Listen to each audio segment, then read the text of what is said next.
এখনও working title হিসেবেই আছে লাইফলাইন। লাইফলাইন। সো আমরা খুঁজছি আরেকটা ভালো বাংলা নাম। যদি ভালো বাংলা নাম পেয়ে যাই তাহলে হয়তো এই নামটা চেঞ্জ হতেও পারে আর কি। এটা একেবারে purely drama, emotional drama. Hopefully আমরা এই মাসের শেষ দিকে শ্যুট শুরু করছি। মোটামুটি সবই চূড়ান্ত আছে। আমাদের পোস্ট প্রোডাকশন সব মিলায় আমরা হয়তো ফেব্রুয়ারি ফার্স্ট উইকের মধ্যে প্রজেক্টটা শেষ করে ফেলতে পারবো।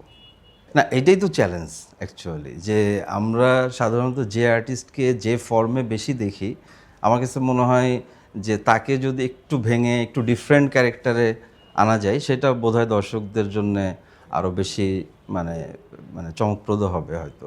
সো ওই জায়গা থেকে ভাবা, আর মানে মিমকে নিয়ে তো নতুন করে কিছু বলার নেই, উনি খুবই দুর্দান্ত অ্যাক্ট্রেস। সো উনি হয়তো বিগ স্ক্রিন ফিল্ম বেশি করেন। এবং ইন্টারেস্টিং ব্যাপার হচ্ছে, আমরা এমন কাউকে এই প্রজেক্টের জন্য খুঁজছিলাম যে যিনি আসলে এর আগে ওটিটি কন্টেন্ট করে নাই।